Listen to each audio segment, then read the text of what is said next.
Em uma das regiões mais montanhosas da China, engenheiros se depararam com um obstáculo aparentemente intransponível. Uma montanha inteira bloqueava o caminho de uma rodovia e de uma das pontes mais extremas do planeta. A solução não foi contorná-la ou perfurá-la, foi dividi-la em duas. Guizhou não é uma província fácil para a engenharia. Sua paisagem é dominada por topografia kárstica, um tipo de terreno formado ao longo de milhões de anos pela ação da água sobre rochas solúveis, especialmente calcário. De longe, essas montanhas podem parecer sólidas e imutáveis. Por dentro, elas são frequentemente bem diferentes. Cavidades, fissuras, canais subterrâneos, cavernas escondidas e camadas erodidas que fazem de cada projeto uma constante negociação com a geologia. Durante séculos, essa mesma geografia moldou a vida de seus habitantes. Estradas adaptadas às encostas, vilarejos separados por cânions e rios, em vez de facilitar a movimentação, atuavam como barreiras. Uma rota aparentemente simples podia exigir descidas perigosas, subidas exaustivas e longos desvios. O transporte de mercadorias, medicamentos, ferramentas ou materiais básicos dependia de caminhos estreitos e vulneráveis às intempéries. O projeto da Ponte Huajiang foi concebido dentro desse contexto. O objetivo era atravessar um cânion gigantesco esculpido pelo rio Beipan, um abismo tão profundo que ganhou apelidos relacionados a uma fenda na terra. A ponte foi projetada para encurtar drasticamente um trajeto que antes exigia longas estradas de montanha. Em vez de descer curvas intermináveis e subir a encosta oposta, os veículos atravessariam o vão em questão de minutos. Não bastava projetar uma ponte longa. Ela precisava ser construída em uma área onde máquinas pesadas mal conseguiam chegar, onde o vento uivava ferozmente, onde a neblina reduzia a visibilidade, onde o solo nem sempre era tão estável quanto parecia e onde cada metro de rocha precisava ser estudado antes que qualquer carga pudesse ser colocada sobre ele. A primeira dificuldade foi logística. Para construir uma ponte de quase 3 quilômetros de extensão em um local como aquele, era necessário transportar aço, cimento, máquinas, cabos, guindastes, geradores, explosivos controlados, sensores e pessoal especializado. Mas muitas estradas existentes não estavam equipadas para suportar caminhões pesados. O projeto exigiu estradas temporárias, plataformas improvisadas, acessos escavados nas encostas e soluções de transporte adaptadas a um terreno que não permitia margem para erros. Somando-se a essa complexidade, havia o clima. Em um cânion profundo, o vento não se comporta como em uma planície. As correntes aceleram ao passar entre as paredes rochosas, mudam de direção rapidamente e podem gerar turbulência perigosa para guindastes, cabos suspensos e plataformas elevadas. A umidade também contribui para a formação de neblina. A chuva está afetando a estabilidade das encostas e das estradas. Os trabalhos não puderam prosseguir apenas de acordo com o cronograma, mas sim seguindo os protocolos de segurança. A primeira ideia lógica foi usar a rocha existente como suporte. Na construção em montanhas, as formações rochosas podem ser aliadas se forem estáveis, compactas e resistentes. Rochas sólidas permitem ancoragem, escavação de túneis, suporte de fundações e absorção de cargas. Mas em Guizhou, as aparências enganam. A superfície exibia paredes imponentes, mas o interior era marcado por karst. O karst se forma quando a água, ligeiramente ácida devido ao dióxido de carbono dissolvido, penetra no calcário e o dissolve lentamente. O processo leva milhares ou milhões de anos. O resultado é um mundo subterrâneo de cavidades, condutos, cavernas, rios subterrâneos e áreas fragilizadas. Do lado de fora, uma montanha pode parecer um bloco sólido.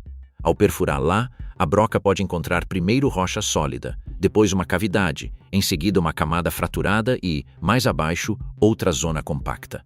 Para uma estrutura suspensa, essa incerteza é crucial. A ancoragem de uma ponte não pode depender de rocha que racha como uma crosta. Ela deve penetrar um material capaz de suportar enormes forças de tração por décadas. Se os cabos transmitirem força para uma área enfraquecida, o resultado pode ser deformação, fissuração, deslocamento ou falha progressiva. Em uma estrutura de grande vão, mesmo um pequeno movimento na ancoragem pode se traduzir em tensões perigosas em todo o sistema. Levantamentos geológicos revelaram que algumas áreas não ofereciam a estabilidade necessária. As perfurações encontraram vazios em profundidades variáveis. Isso significava que a montanha não podia ser tratada como um bloco uniforme. Era necessário identificar com precisão a localização do leito rochoso, onde começavam as camadas intemperizadas, quais áreas suportariam cargas e quais deveriam ser evitadas. Uma segunda alternativa seria alterar o traçado. Superficialmente, deslocar uma rodovia a alguns quilômetros parece mais simples do que cortar uma montanha. Na prática,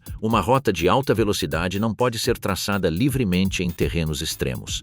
Ela deve respeitar declives máximos, raios de curvatura, zonas de estabilidade, conexões com outras estradas e pontos onde túneis, pontes ou viadutos podem ser construídos. Desviar uma estrada em demasia pode multiplicar seu comprimento, aumentar os custos, introduzir novos riscos e simplesmente transferir o problema para outra montanha. Drones, levantamentos topográficos e estudos de campo mostraram que a área circundante não oferecia uma solução fácil. Algumas encostas eram íngremes demais. Outras foram afetadas por deslizamentos de terra. Outras ainda exigiam túneis mais longos através de formações rochosas complexas. Todo o terreno parecia projetado para bloquear todas as saídas. Outra opção seria construir pilares a partir do leito do cânion. Essa solução é utilizada em muitos viadutos: erguer os suportes por baixo e colocar o tabuleiro por cima. Mas o Cânion Huajiang não era um vale tranquilo. O rio Beipan atravessa áreas de declives acentuados e, durante a estação chuvosa, o fluxo pode mudar abruptamente. Um pilar no leito do cânion estaria exposto a inundações, erosão, impactos de detritos carregados pela água e desmoronamentos das paredes do cânion. Além disso, quanto maior a altura de um pilar, mais complexa se torna sua estabilidade. Uma estrutura com centenas de metros de altura, sujeita a vento, atividade sísmica e erosão basal, exige uma fundação extraordinária. Em um cânion ativo, onde as encostas podem lançar rochas e sedimentos, essa opção poderia apresentar mais riscos do que soluções.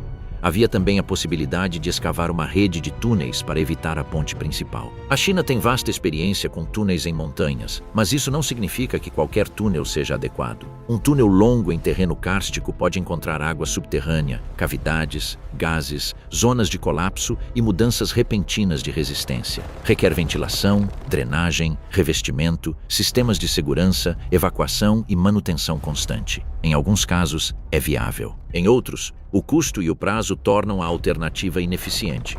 Os cálculos apontaram para uma conclusão desconfortável. A ponte continuava sendo a melhor solução, mas somente se a relação entre a estrutura e a montanha que bloqueava seu trajeto pudesse ser resolvida. É aqui que surge o ponto crítico. Não se tratava simplesmente de abrir uma estrada. O objetivo era garantir que a geometria do sistema suspenso funcionasse corretamente.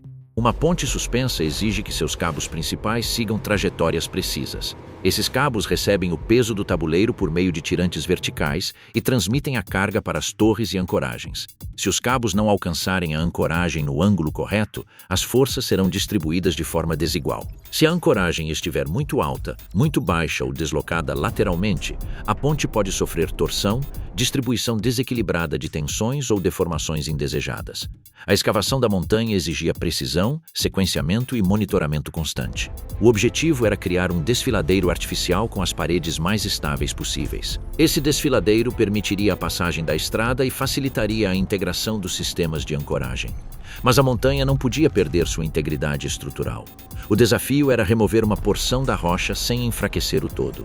O primeiro passo foi um levantamento detalhado do maciço. As equipes de topografia e geologia precisavam entender seu formato externo, a inclinação das camadas, as fissuras visíveis, as áreas de escoamento superficial, os pontos de risco e a presença de cavidades. Na construção moderna, essas informações não são obtidas apenas de mapas antigos. Utilizam-se scanners a laser, drones, perfurações, sensores, modelos digitais de terreno e análises estruturais. Cada dado contribui para uma simulação mais abrangente. Em seguida, define-se a linha de corte. Essa linha não pode ser arbitrária. Ela deve respeitar o alinhamento da estrada, a direção das tensões, a estabilidade das encostas, a drenagem da água e o espaço necessário para máquinas e equipamentos de segurança.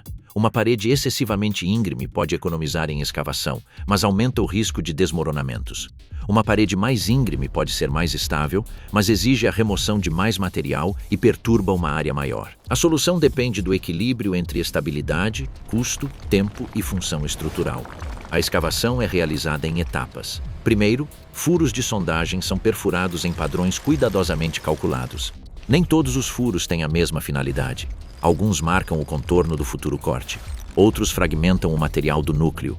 Outros ainda permitem o controle da direção em que a rocha se quebrará. Essa técnica é conhecida como detonação controlada ou detonação de contorno. Seu objetivo é quebrar a rocha onde necessário e protegê-la onde ela deve permanecer intacta. Em vez de uma detonação massiva, são utilizadas cargas dosadas e sequências cronometradas. A energia é liberada gradualmente. Isso reduz a vibração, limita os danos à rocha remanescente e impede que a montanha se comporte como um objeto descontrolado e instável. Em algumas áreas, métodos mecânicos. Martelos hidráulicos, serras, perfuratrizes ou agentes expansivos. Podem ser utilizados, dependendo do tipo de rocha e da sensibilidade do ambiente circundante. Após cada etapa, máquinas pesadas entram em ação. Escavadeiras, carregadeiras e caminhões removem o material solto. Em seguida, as paredes são inspecionadas. Especialistas procuram por rachaduras abertas, blocos instáveis, áreas úmidas, descoloração ou qualquer sinal de fragilidade. Em encostas íngremes, o trabalho de inspeção pode exigir equipamentos de acesso vertical, cordas, plataformas e operadores especializados. Uma face recém-cortada nunca é deixada à própria sorte. Ela precisa ser estabilizada.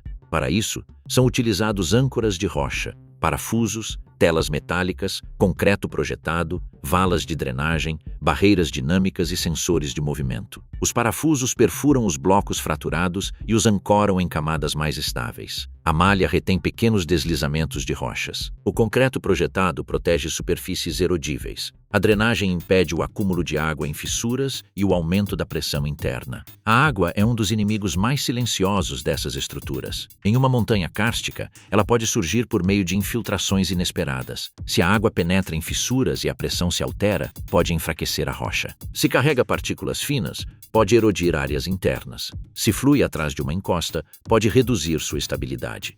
Portanto, o corte não é apenas uma operação de extração, é também uma operação de controle hidráulico. A segurança estrutural do projeto dependia de saber se a montanha estava se movimentando. Para isso, foram instalados instrumentos de monitoramento. Inclinômetros, extensômetros, estações topográficas, sensores de vibração e sistemas de leitura contínua permitem a detecção de deslocamentos mínimos. Em um projeto de construção típico, alguns milímetros podem parecer insignificantes. Em uma encosta com centenas de metros de altura, esses milímetros podem ser um alerta precoce de um grande problema. A imagem final do corte pode sugerir força bruta, mas a realidade técnica é mais delicada. A montanha foi escavada com uma lógica semelhante à de um cirurgião que remove tecido sem danificar órgãos vitais. Cada metro escavado alterava a distribuição das tensões internas. Cada bloco removido exigia a verificação da estabilidade do restante. Cada chuva, cada vibração e cada mudança de temperatura podem alterar o comportamento da rocha. A razão mais importante para a divisão da montanha não estava na superfície,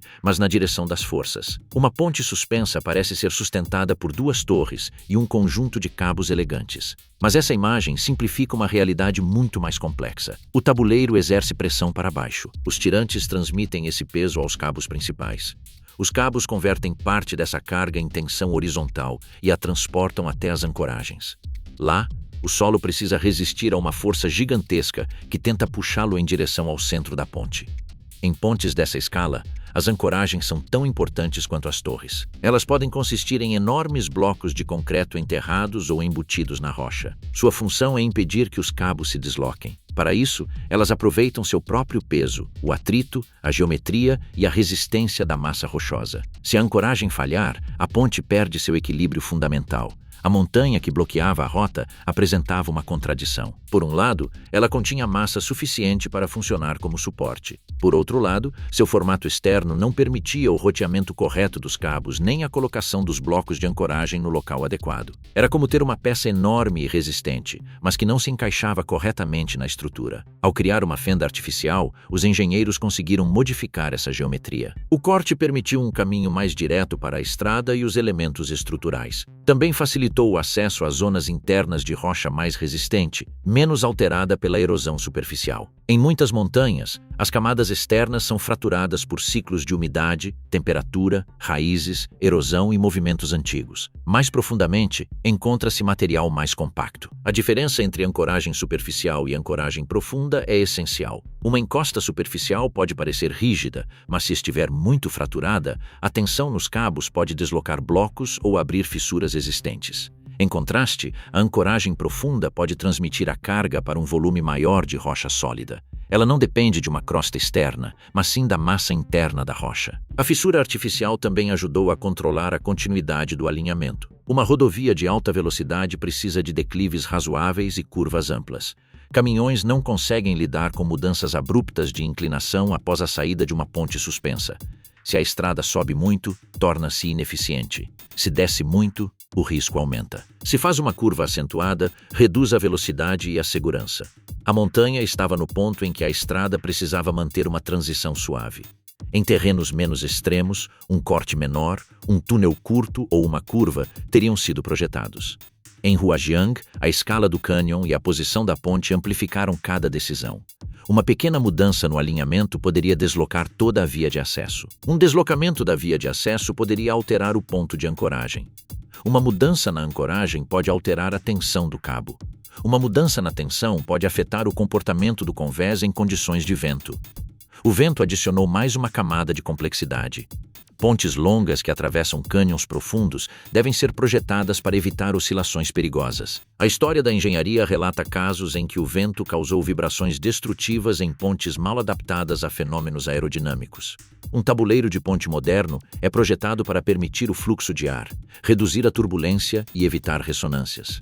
Em Huajiang, o corte na montanha também pode influenciar a forma como a aproximação se integra às correntes do cânion. As montanhas não apenas bloqueiam o vento, elas também o canalizam. Uma parede convexa pode gerar vórtices, acelerações locais ou áreas de turbulência. Uma abertura artificial modifica o fluxo de ar. Embora o projeto aerodinâmico principal dependa do tabuleiro e da estrutura de aço, o ambiente imediato também importa. A transição entre a estrada, o corte na montanha e a ponte deve evitar mudanças abruptas que aumentem a exposição a ventos laterais ou criem áreas de pressão irregular. Soma-se a isso o risco sísmico.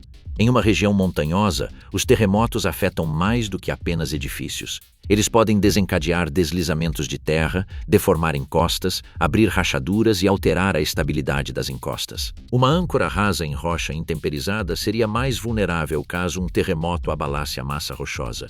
Uma âncora profunda, cravada em rocha mais resistente e projetada com margens de segurança, oferece maior resistência. Quando a montanha foi finalmente aberta, o projeto ainda estava longe de ser concluído. O corte havia criado o espaço necessário, mas a principal tarefa permanecia: erguer uma estrutura suspensa sobre um dos cânions mais profundos do mundo. O desafio não era mais apenas atravessar a rocha. Agora, era preciso estender o aço sobre o vazio. Uma ponte como a Huajiang não é construída de baixo para cima, como uma rodovia elevada convencional. A profundidade do cânion torna impraticável o uso de suportes intermediários. A solução é suspender o tabuleiro por cabos principais, capazes de vencer um enorme vão entre as torres. Essa escolha permite cruzar o abismo sem preencher o cânion com pilares, mas concentra o desafio em alguns elementos críticos: as torres, os cabos, as ancoragens e o tabuleiro de aço.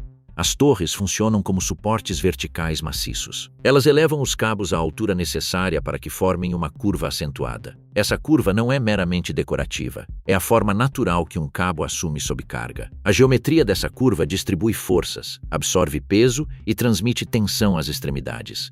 Portanto, cada centímetro do sistema deve ser calculado com precisão. Em um projeto de construção em montanha, erguer uma torre já é uma tarefa extrema. As fundações devem assentar em rocha estável. Guindastes precisam operar em plataformas confinadas. O vento dita os movimentos. A neblina pode paralisar as manobras. Cada peça de aço ou concreto precisa chegar a uma área onde antes mal existiam estradas. O terreno exige a construção da infraestrutura que permitirá a edificação da estrutura final. A instalação dos cabos é uma das fases mais delicadas. Antes da instalação dos cabos principais, cabos guia mais leves são estendidos. Esses cabos iniciais atravessam o desfiladeiro e permitem a instalação de sistemas de transporte temporários. Em seguida, os cabos de aço são agrupados para formar cabos maciços, projetados para suportar milhares de toneladas de tensão. O processo exige monitoramento constante, pois uma diferença no comprimento, na temperatura ou na tensão pode comprometer o equilíbrio. A temperatura é mais importante do que parece. O aço se expande com o calor e se contrai com o frio. Em uma ponte longa, essa variação pode se traduzir em centímetros ou até mais. Durante a montagem, os engenheiros devem ajustar a posição dos cabos e segmentos, levando em consideração a temperatura ambiente, a hora do dia, o vento e a carga temporária sobre o equipamento. A ponte não se comporta como um objeto rígido. Ela se move, respira e se transforma à medida que é construída. Em seguida, vem o tabuleiro, a plataforma sobre a qual os veículos irão transitar. Em pontes de grande vão, ele geralmente é formado por segmentos metálicos fabricados em uma oficina e montados um a um. Cada segmento é içado, transportado para sua posição e fixado aos anteriores. A estrutura cresce a partir das extremidades ou de pontos específicos, avançando sobre o vazio como uma linha de aço suspensa. A precisão é essencial. Se mesmo um segmento estiver ligeiramente desalinhado, o erro pode se acumular. Se o vento mover a peça durante o içamento, a manobra se torna perigosa. Se as condições mudarem repentinamente, o trabalho deve ser interrompido. Em um cânion profundo, uma peça pesando dezenas de toneladas, suspensa por guindastes ou cabos, não permite improvisação. O tabuleiro também deve resistir ao vento. É por isso que simplesmente torná-lo forte não é suficiente. Ele deve ter um formato aerodinâmico. A força do vento não age apenas empurrando lateralmente. Ela pode gerar vibrações verticais, torções e oscilações. Um projeto adequado permite que o ar passe através ou ao redor da estrutura sem produzir movimentos perigosos. Em alguns casos, defletores, aberturas, rigidez torsional e sistemas de monitoramento são adicionados para estudar seu comportamento real. A ponte Huajiang foi construída em um ambiente onde a altura amplifica a percepção de risco. Abaixo do tabuleiro, não há um desnível de apenas alguns metros, mas um vazio que excede a escala de muitos arranha-céus. As equipes trabalharam com arneses, plataformas, protocolos rigorosos e equipamentos especializados. Mas mesmo com toda a tecnologia disponível, a construção de uma ponte desse tipo ainda depende de extrema disciplina humana. O corte na montanha também desempenhou um papel importante nessa fase. Ao abrir o corredor, a conexão entre a ponte e a rodovia foi facilitada. O acesso deixou de ser uma linha forçada ao longo de uma encosta íngreme.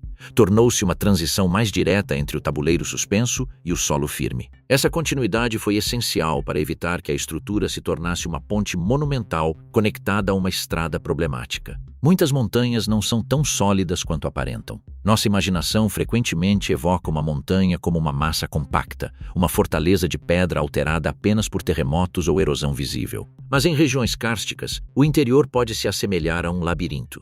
O karst nasce de uma lenta reação entre a água e a rocha. A chuva absorve dióxido de carbono da atmosfera e do solo, formando uma solução ligeiramente ácida. À medida que essa água se infiltra pelas fissuras no calcário, dissolve pequenas quantidades de minerais. Inicialmente, o processo é quase imperceptível. Com o tempo, as fissuras se alargam. Então, tornam-se condutos. Mais tarde, podem formar cavernas, dolinas, sumidouros e rios subterrâneos. O resultado é um terreno de natureza dual. Na superfície, existem montanhas, picos e paredões. Abaixo da superfície, existem cavidades, canais e vazios. Para a construção, essa dualidade pode ser perigosa. Uma estaca, um túnel ou uma âncora podem encontrar uma cavidade inesperada justamente onde se esperava o suporte. Uma estrada pode afundar se o solo subjacente desabar. Uma encosta pode se tornar instável se a água alterar as pressões internas. Guizhou possui uma das paisagens kársticas mais impressionantes do mundo. Essa mesma característica atrai turistas por suas paisagens, cavernas e cânions, mas complica todos os projetos de infraestrutura. Lá, os engenheiros não estão lutando contra uma simples montanha. Estão lutando contra uma montanha que pode esconder outra montanha sob a superfície, repleta de vazios e fragilidades. Essa condição alimenta histórias, superstições e teorias estranhas. Em muitas culturas, montanhas com cavernas profundas são associadas a espíritos, monstros, entradas para o submundo ou civilizações ocultas.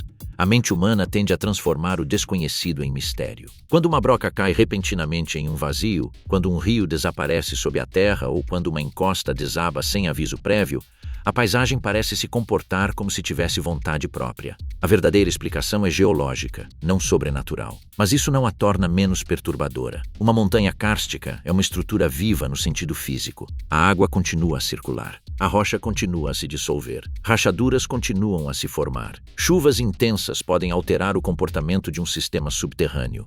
Um conduto bloqueado pode aumentar a pressão. Um vazio pode desabar. Uma encosta pode ruir devido a causas que começaram muito antes de qualquer obra de construção chegar ao local. É por isso que a engenharia moderna utiliza ferramentas cada vez mais sofisticadas para perscrutar a rocha. A perfuração de poços artesianos penetra no solo. A geofísica detecta contrastes abaixo da superfície. O radar, a tomografia de resistividade elétrica e outros métodos permitem inferir zonas ocas ou saturadas. Os modelos digitais integram dados dispersos para reduzir a incerteza. Mesmo assim, o subsolo nunca é totalmente revelado. No caso da ponte e do talude da montanha, essa incerteza obrigou ao abandono de soluções simples. O projeto não podia se basear apenas na aparência da rocha. Era preciso encontrar áreas resistentes, evitar cavidades, estabilizar taludes e projetar ancoragens profundas. A montanha foi cortada não por ser frágil como um todo, mas porque sua forma e estrutura interna não permitiam seu uso em seu estado original. Esse detalhe altera a interpretação do projeto. Não se tratava de uma batalha entre a humanidade e a natureza, mas sim de uma adaptação extrema a um ambiente complexo. A montanha não era um inimigo mítico. Era um sistema geológico com suas próprias regras. A engenharia precisava aprender essas regras, mensurá-las e, então, intervir com precisão suficiente para evitar um desastre. O mistério, portanto, não reside em uma força oculta que protege a montanha. Ele reside na contradição de uma rocha que parece eterna e, ao mesmo tempo, pode ser repleta de buracos. Reside em uma paisagem que parece estática e, no entanto, é lentamente transformada pela ação invisível da água. Reside na capacidade humana de ler esses sinais e traduzi-los em uma estrutura funcional. O significado último do projeto reside em sua transformação territorial. Uma rodovia e uma ponte dessa magnitude mudam a forma como uma região se relaciona consigo mesma e com o resto do país. Antes de uma conexão direta, viajar em áreas montanhosas dependia de estradas lentas. O tempo de viagem não era medido apenas em quilômetros, mas também em inclinações, curvas, clima e riscos. Uma curta viagem podia consumir uma manhã inteira. Um caminhão pode consumir mais combustível subindo e descendo montanhas do que realmente se deslocando para frente.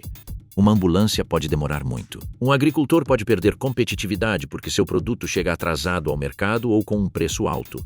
Quando a infraestrutura reduz drasticamente o tempo de viagem, a mudança se propaga. Os custos logísticos diminuem.